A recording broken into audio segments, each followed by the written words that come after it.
اور زخمی حالت میں تیرے لیے مشکل ہوگا مجھے چھوڑنا. ایک دفعہ سوچ لے, اگر کسی سے بات کرنی ہے تو کر لے. تو آدھے گھنٹے بعد واپس آیا, اس نے کہا جی عمران بھائی ٹھیک ہے, آپ داڑھی ہم نہیں کاٹ رہے آپ کی, لیکن آپ کو ایک ہماری طرف سے ریکویسٹ ہے کہ آپ یہ شلوار قمیض پہن لیں. اس نے مجھے ایک شلوار قمیض دکھائی, تو میں نے وہ جب سامنے ایسے اس نے دکھائی نا, تو میں نے کہا چھوٹے ہیں کپڑے. اچھا مجھے حسنین تب تک پتہ ہی نہیں تھا کہ میں اتنا کمزور ہو گیا ہوں.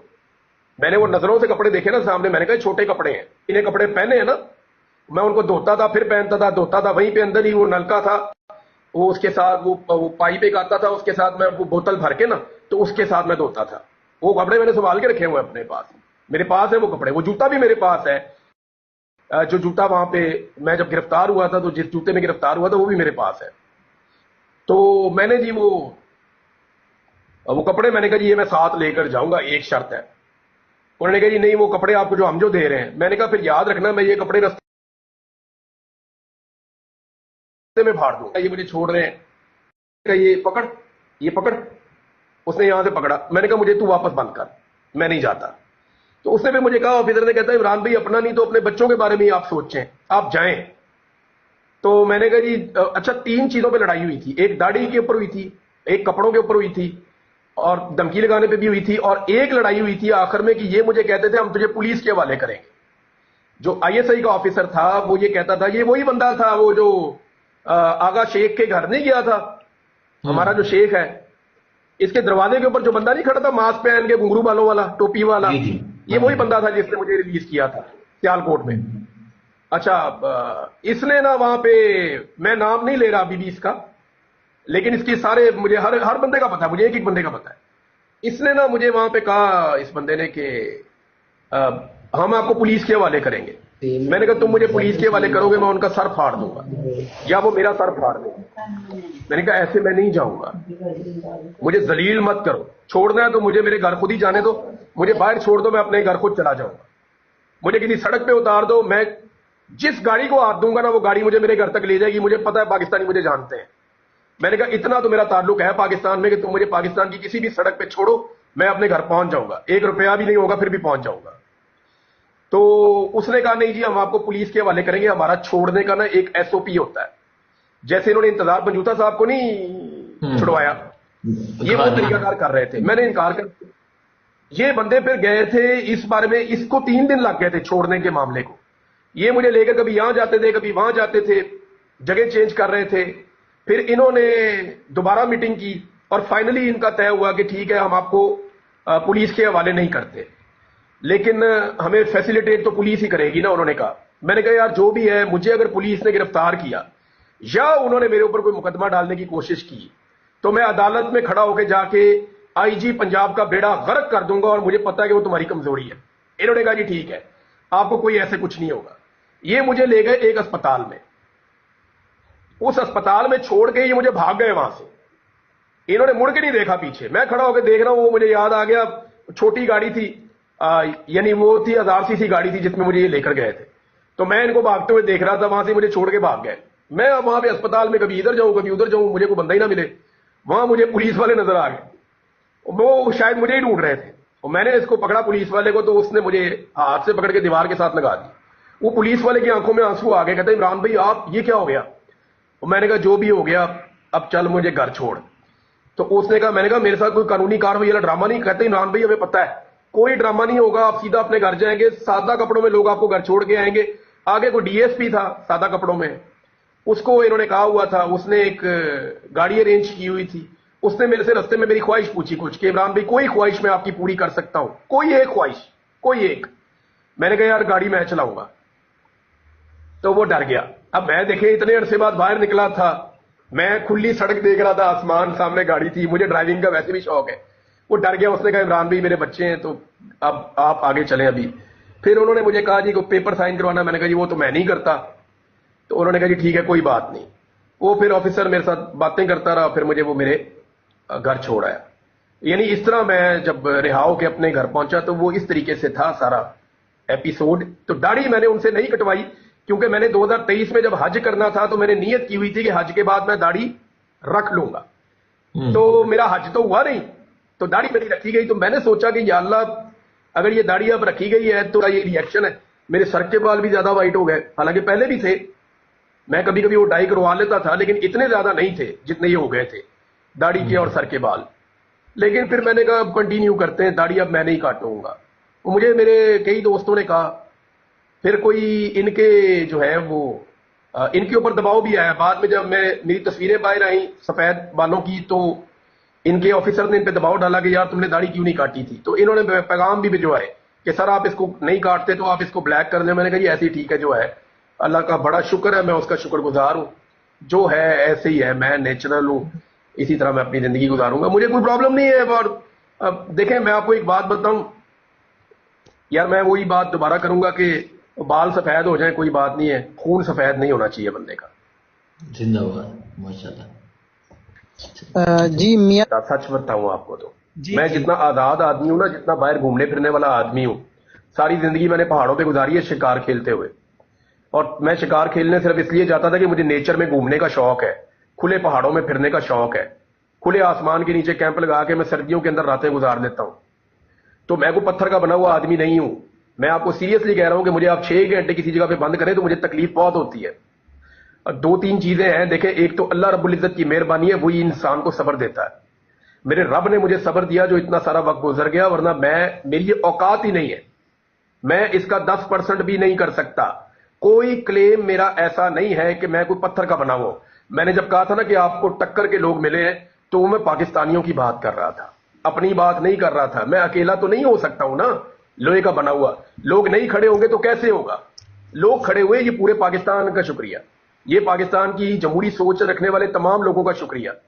میں اس قابل نہیں ہوں, نہ میں اتنا مضبوط آدمی ہوں. مجھے حامد میر صاحب سے میری بات کروائی میاں علی اشفاق نے, جب میں چھوٹ کر آیا تو میر صاحب نے مجھے کہا یار عمران آپ کا شکریہ. میں نے کہا جی کس بات کا؟ انہوں نے کہا کم سے کم آپ نے ہماری عزت رکھی ہے. یعنی میر صاحب کو یہ لگتا تھا کہ میں کوئی سٹیٹمنٹ دے دیتا, آ کے پریس کانفرنس کر دیتا تو شاید میں جلدی چھوٹ جاتا. تو میں نے جو بات نہیں مانی یا وہ میرے سے وہ ڈیل نہیں کروا پائے, تو یہ انہیں لگا کہ یہ ہماری میڈیا والوں کی عزت رکھی ہے. اور کئی لوگوں نے یہ بات کی بھی کہ دیکھیں جی ہمارا میڈیا والا ایک بندہ اٹھایا اور اس نے سرنڈر نہیں کیا. تو میر صاحب نے جب مجھے یہ بات کہی نا, تو مجھے اچھی طرح یاد ہے, میں نے میر صاحب کو کہا, میں نے کہا میر صاحب اس پہ اللہ کا شکریہ ادا کریں. میں نے کہا میرے بس میں ہوتا نا تو میں نے ڈیل کر لینی تھی, میرے بس میں ہی نہیں تھا. میرا رب اتنا طاقتور ہے کہ وہ انسان کو ہارے ہوئے کو جتواتا ہے. میرا رب اتنا بڑا ہے کہ وہ کمزور آدمی سے طاقتور کو ہروا دیتا ہے. میرا رب بہت بڑا اور بہت طاقتور ہے. اور میں نے اس سارے سینیریو میں ایک چیز سیکھی ہے, میں بڑا کلیئرلی آپ کو آج یہ بتا دیتا ہوں بات, کہ جب میں ہار جاتا تھا نا, یعنی اس ساری 5 مہینے کی ابڈکشن میں جب مجھے لاپتہ کیا گیا تو میں کئی دفعہ ہار گیا.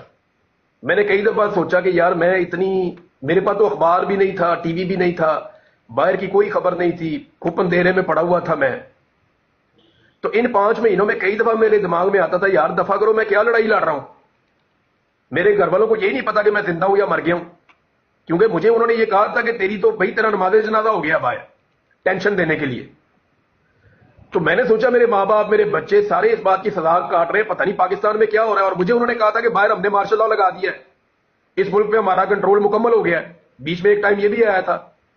تو دیکھیں نا, جب آپ ایک قید کاٹ رہے ہیں جس کا مقصد کوئی نہیں ہے, باہر مارشل لا لگ چکا ہے, سارے کے سارے لوگ جو ہیں وہ اب جمہوریت کا کوئی نام بھی نہیں لے سکتا, اور آپ اکیلے پڑے ہوئے مارے بھی کھا رہے ہیں.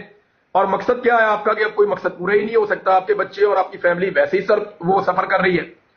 تو میرے دماغ میں کئی دفعہ آیا کہ یار میں جو یہ کہتے ہیں نا مان لیتا ہوں, جو یہ کہتے ہیں مان لیتا ہوں. یہ ایک دفعہ نہیں, کئی دفعہ میرے دماغ میں آیا کہ جو یہ کہتے ہیں وہ مان لیتا ہوں. یار بناؤ ویڈیو. بالکل جب 11th آر آتا تھا نا, جب کبھی بھی میں ٹوٹ جاتا تھا, یہ میرے پاس پہنچتے تھے, میرا رب مجھے پھر کھڑا کر دیتا تھا. یعنی میں 5 دن یہ سوچتا رہا کہ یار اب جب یہ آئیں گے نا تو میں انہیں کہوں گا بنوا لو جو بنوانا ہے. اور 6 دن جس دن انہوں نے آنا تھا نا, اسی دن میرے اللہ تعالیٰ نے مجھے کھڑا کر دیا, اور میں نے کہا جی میں نے جھوٹی گواہی نہیں دینی. اب ہو سکتا ہے وہ پچھلے 5 دنوں میں یہ آتے تو میں دے دیتا جھوٹی گواہی, یا ہو سکتا ہے اس دن بھی اگر یہ آتے تو میرا رب مجھے کھڑا کر دیتا. تو یہ یاد رکھیے گا کہ آپ کی ہر کامیابی کے پیچھے یا اللہ رب العزت نے آپ کو جو عزت دی ہے اس کے پیچھے وہ اللہ رب العزت ہے.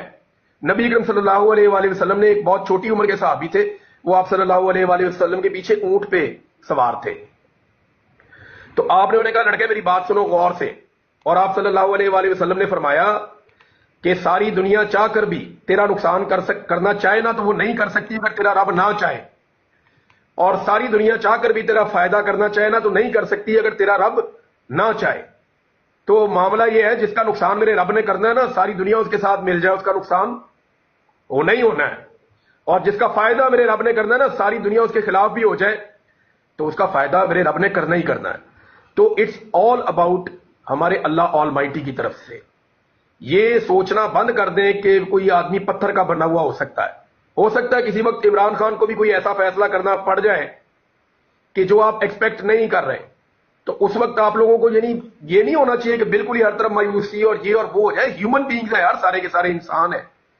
یہاں پہ بہت سارے لوگ ہیں جو پاکستان چھوڑ کے باہر گئے ہوئے ہیں, وہ باہر دیار غیر میں رہ رہے ہیں. کیا وہ خوشی خوشی گئے ہیں؟ ابھی یہ جس کا فوجی کا آپ نام لے رہے تھے راجہ صاحب کا, کیا یہ لوگ پاکستان سے خوش خوش باہر نکلے ہوں گے؟ وہ بیچارے جان بچا کے نسے نے سارے سے سارے اپنی اپنی جانیں بچا کے گئے ہوئے نا سارے. یہ جتنے جرنلسٹ گئے ہوئے ہیں, چاہے وہ وجاہت ہیں, چاہے وہ محیط پیرزادہ ہیں, چاہے وہ احمد نورانی ہے, چاہے وہ شاہد اسلم ہے, چاہے وہ صابر بھائی ابھی آپ کے ساتھ بیٹھے ہوئے تھے وہ ہیں, یا اور صحافی بھی ہیں کافی سارے, تو یہ سارے کو خوشی خوشی تو پاکستان سے باہر نہیں گئے ہوئے. یہ سارے لوگ بھی تو دیکھیں نا, باہر جا کے وہ کچھ نہ کچھ تو کوئی نہ کوئی تو قربانی سب لوگ دے رہے ہیں. تو یہ ہر ایک کی نا اپنی کیپیسٹی ہوتی ہے, اور میں آج آپ کو ایک چیز لکھ کر دے سکتا ہے, یہ میں آپ کو بتا رہا ہوں کیونکہ میں نے جیل بھی کاٹی ہے. مجھے انہوں نے 1 مہینہ جیل میں رکھا, مجھے اس 1 مہینے کا 1 منٹ بھی آج تک یاد نہیں ہے. مجھے لگا بس میں گیا ہوں اور شغل میں ٹائم ختم ہو گیا. میں جیل میں اخبار پڑھتا تھا, صبح اٹھ کے باہر وہ مجھے نکالتے تھے چھوٹی سی جگہ پہ, ادھر میں واک کرتا تھا, میں نماز پڑھتا تھا, اور کبھی کبھی کوئی قیدی مل جاتا تھا اس سے باتیں کر لیتا تھا. تو میرا بڑا زبردست ٹائم گزرا جیل کے اندر. حالانکہ میں کہتا تھا باقی قیدیوں کو چھوڑو میرے پہ, ادھر لے کے آؤ میں ان سے باتیں کروں, تو مجھے اکیلا رکھتے تھے زیادہ تر.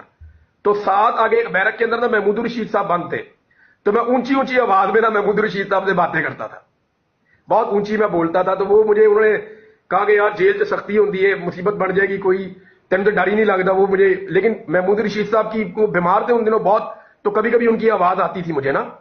وہ مجھے 1-2 دفعہ انہوں نے بسکٹ کھانے کے لیے بھیجے, ایک دفعہ انہوں نے کوئی چیز بنائی وہیں پہ جیل کے اندر, تو وہ بھی محمود الرشید صاحب نے کسی قیدی کے تھرو میرے پاس بھیجی کہ یہ عمران ریاض کو دو, وہ کھا لے گا. تو جیل کا تو مجھے پتہ ہی نہیں چلا کہ مہینہ کیسے گزر گیا. لیکن جو میں اغوا رہا ہوں نا جبری طور پہ لاپتہ, اس کا 1 منٹ بھاری تھا, مجھے آج بھی یاد ہے. تو جو لوگ لاپتہ ہو جاتے ہیں نا, ان کے بارے میں آپ ان کو کمپیئر ہی نہیں کر سکتے. آپ اگر کوئی لاپتہ آدمی باہر آ کے کوئی بھی سٹیٹمنٹ دے تو آپ اس کو, یعنی میں فاروق حبیب کے لیے بھی, آپ لوگ سب نفرت کرتے ہوں گے فاروق حبیب سے, آپ لوگ سب اس کو برا کہتے ہوں گے, لیکن بھائی وہ لاپتہ ہوا تھا. شہباز گل کو 2 دن لاپتہ کیا گیا تھا, چند گھنٹے کے لیے اس کو فواد چودھری کو بھی لاپتہ کیا گیا تھا. شہباز گل پہ جس جگہ پہ ٹارچر ہوا ہے نا, وہ جگہ میں جانتا ہوں, اور مجھے پتا ہے جس نے اس پہ ٹارچر کیا اس بندے کا بھی پتا ہے, اور مجھے سارا بتایا کہ کس طریقے سے اس کے اوپر ٹارچر کیا گیا تھا. تو یہ جو لوگ لاپتہ ہو جاتے ہیں نا, ان کی تکلیف بہت بڑی ہوتی ہے, بہت بڑی ہوتی ہے. آپ لوگ امیجن نہیں کر سکتے یہ اتنی بڑی تکلیف ہے, کیونکہ ان کو دنیا کا کچھ نہیں پتا ہوتا, اور دنیا کو ان کا کچھ نہیں پتا ہوتا, اور کوئی بھی ان کو اون نہیں کر رہا ہوتا. ہر وقت ایک خطرہ ہوتا ہے کہ آپ کو اگر کوئی مار کے پھینک بھی دے گا نا تو کسی کے اوپر الزام نہیں لگے گا. Thank you. جی السلام علیکم وانی جی, آپ بات کریں. تھینک یو سو مچ. السلام علیکم عمران بھائی, السلام علیکم ایوری ون. عمران بھائی, مجھے اچھی طریقے سے یاد ہے ہم شریف بھائی کی براڈ میں بیٹھے ہوئے تھے جس ٹائم لاسٹ ٹائم آپ کو جب اغوا کیا گیا تھا نا, پہلے آپ کو پولیس کے حوالے کیا گیا تھا اور وہیں سے آپ کو اغوا کروا دیا گیا تھا. تو ہم اس ٹائم لائیو میں بیٹھے ہوئے تھے, اور یقین مانیں کہ مطلب ہم اس تکلیف کو محسوس کر رہے تھے جب آپ غائب تھے, اور کس طرح کی مطلب آپ کے بارے میں جو ہمیں باتیں